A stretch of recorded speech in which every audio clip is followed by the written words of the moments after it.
حضرت ابو ہریرہ رضی اللہ تعالیٰ عنہ سرکار روایت کو نقل فرماتے ہیں۔ آپ سرکار فرماتے ہیں کہ ہر بندہ جو عبادت کرنے والا ہوگا، ریاضت کرنے والا ہوگا، جس کا جس چیز کے ساتھ تعلق زیادہ ہوگا، اسی دروازے سے وہ جنت میں داخل کیا جائے گا۔ یعنی نماز پڑھنے والا باب الصلاۃ کے دروازے سے اسے بلایا جائے گا،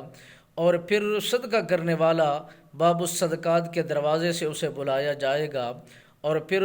جو جہاد کرنے والا ہوگا باب الجہاد کے دروازے سے اسے بلایا جائے گا، جو روزہ رکھنے والا ہوگا باب الصیام اور باب الصوم اور باب الریان کے دروازے سے اسے بلایا جائے گا، اور جو جس عبادت کے ساتھ مختص ہوگا، یعنی اس کی لذت اس کے ساتھ اس کا تعلق جتنا زیادہ مضبوط ہوگا، ان دروازوں سے وہ داخل کیا جائے گا۔ تو رسول اللہ صلی اللہ علیہ وبارک وسلم سرکار نے فرمایا، یہ ساری خوبیاں ہر بندے کے اندر جو عبادت کرتے ہیں، جس انداز میں کرتے ہیں، تو انہی دروازوں سے داخل کیے جائیں گے۔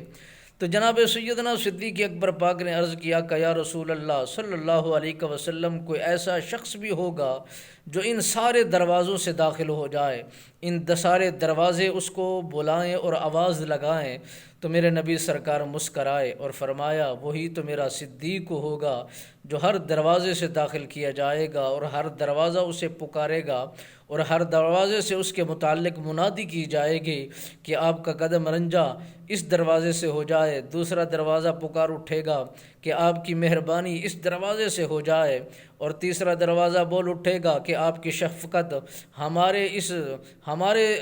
ادھر سے ہو جائے، تاکہ اس دروازے سے آپ داخل ہوں اور ہمیں بھی فیض حاصل ہو جائے اور شان عطا کر دی جائے۔ ممالک بے نیاز یہ خصلت اور شان اور مرتبہ جناب سیدنا صدیق اکبر پاک کو عطا فرمایا ہے۔